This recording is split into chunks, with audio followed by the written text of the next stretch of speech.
is full-time travel different from a vacation? And why does that matter? Tune into this week's podcast episode and I'll share both answers.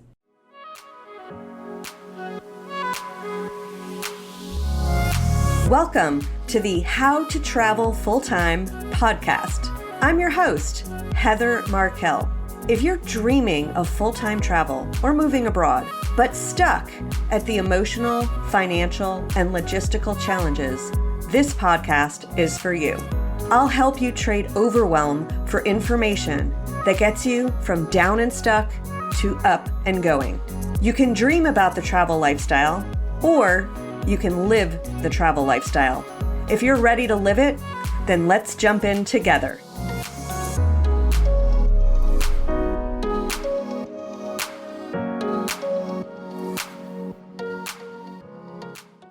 Welcome to episode 26 of How to Travel Full-Time.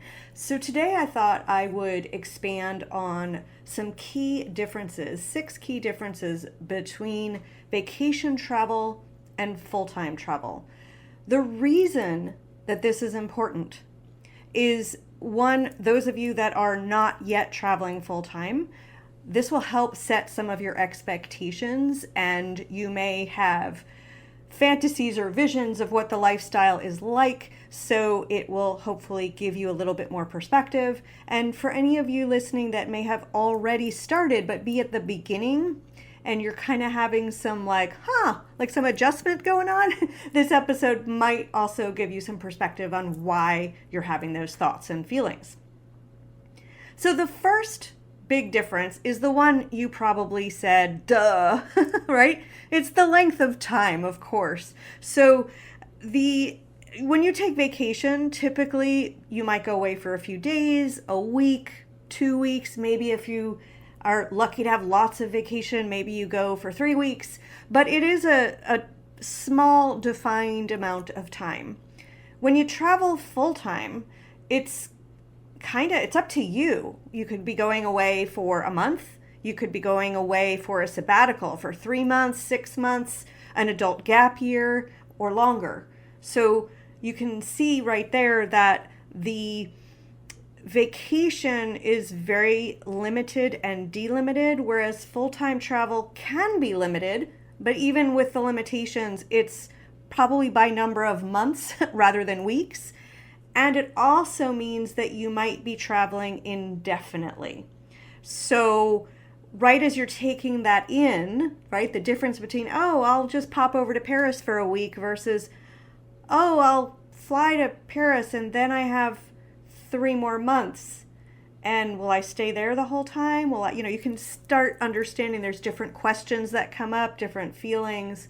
So length of time, of course, one of the key differences. Now, the second big difference between vacation travel and full-time travel is when you take vacation, you're typically running away, meaning you maybe are exhausted, burning out, just bored, tired, whatever it is, and you're getting away from the life that might be driving you nuts, and you're going towards a break. So it's, whether your break is lying on the beach, taking a class, whatever it is an intentional way to escape something you don't like and fill your life with something you do like for a short period of time and then go back to what you don't like. That's typically what vacations are like. When you're traveling full time, you are in fact running towards something. And this is important, and I've said this before in earlier episodes, this is really not a lifestyle for someone that wants to just run away. Running away, great for a few weeks, but then typically things catch up with you.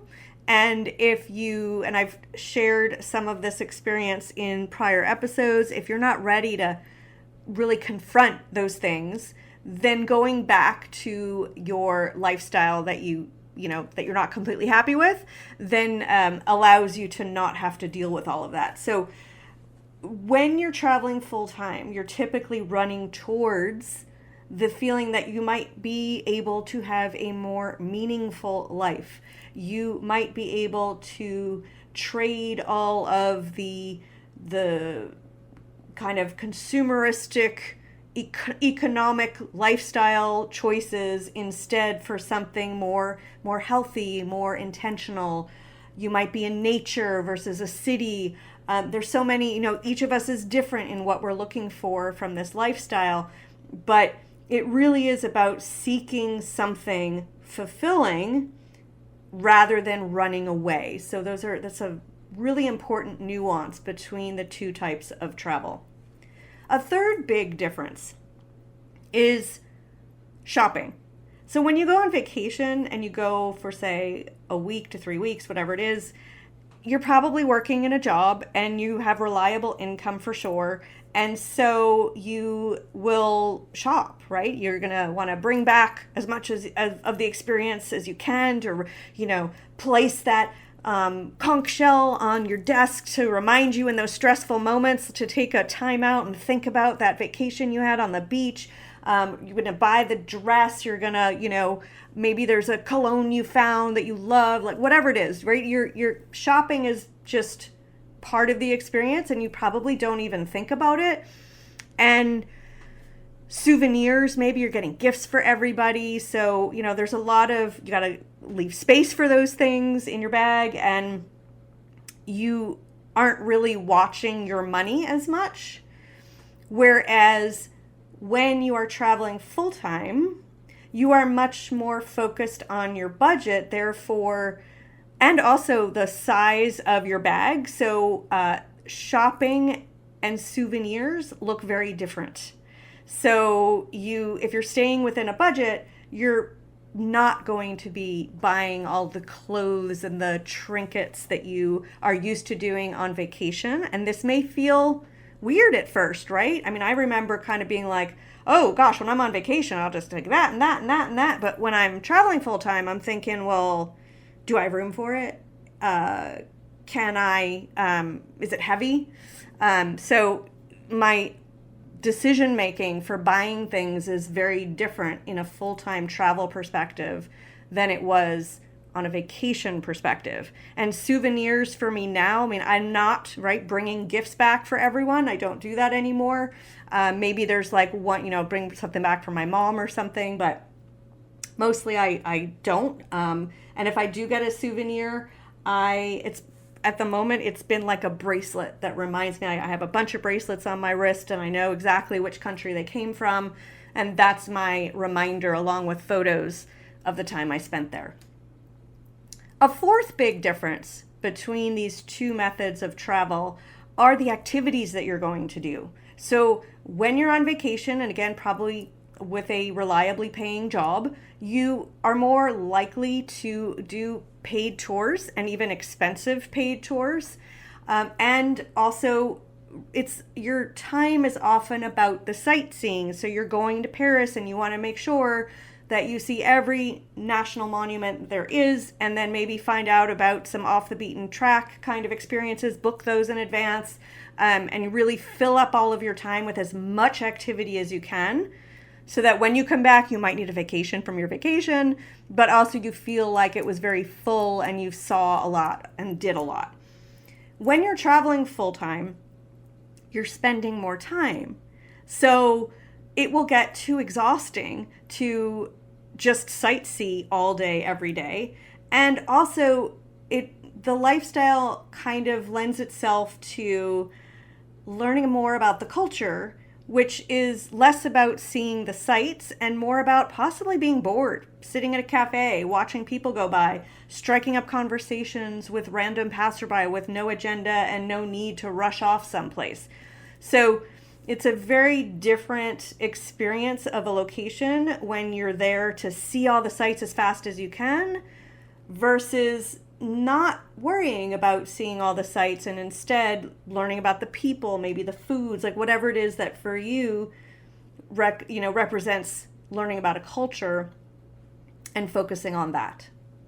The fifth big difference between these two methods of travel is packing and the luggage, right, that you're going to bring. So on vacation, you are going to pack a larger bag because you're probably thinking, well, I got to pack for, I might go out at night and we might go hiking during the day and then maybe I'll go exercise. And so now you need like 3 or 4 different pairs of shoes. You need to pack for just in case, I better bring this and I better bring 3 bathing suits. And, so it's a lot of just in case and a lot of changing clothes and not wearing the same thing ever.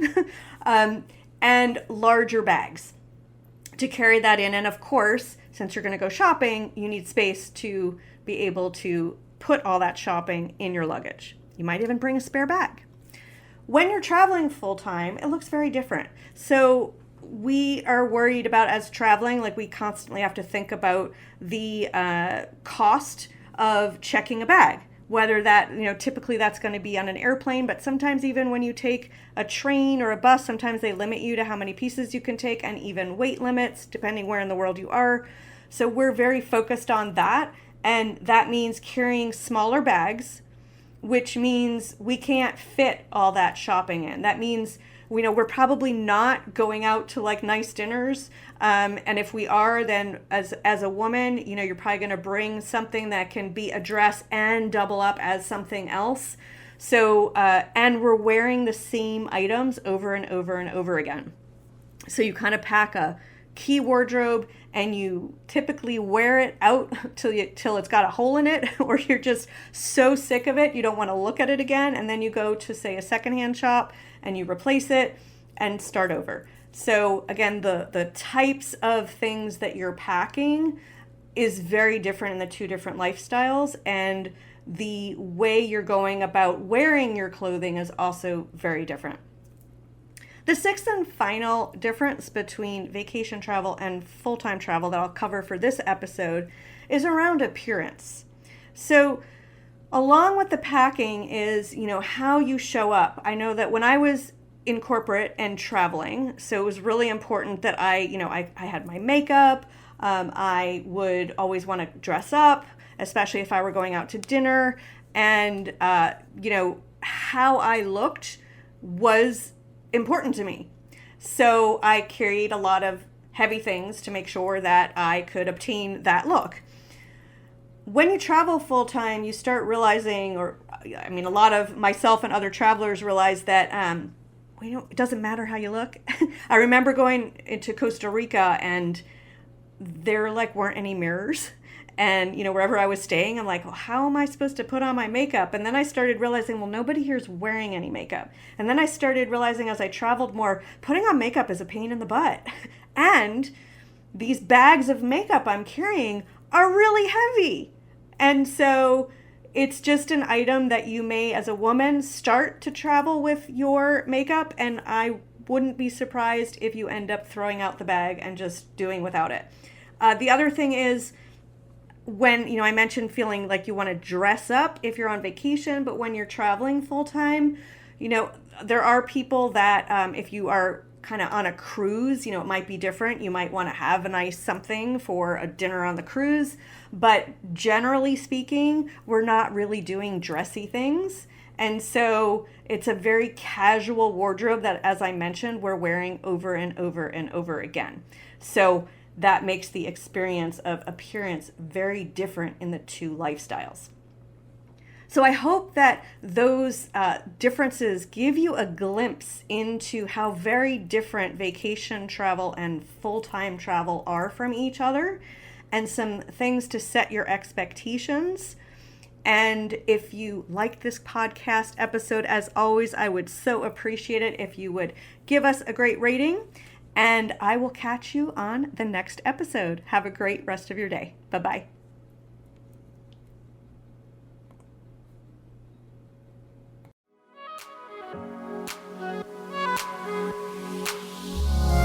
Thanks so much for listening to the How to Travel Full-Time podcast. If you loved it, please leave a review and let us know. Make sure to subscribe to get the latest episodes. Check out the show notes for important resources related to this episode, and come visit us at travellifestylecoach.com to learn more great information. If you're ready to get started with the lifestyle, go to moneyfortravelbootcamp.com, where you can learn all the strategies to afford this amazing lifestyle. Talk to you next week.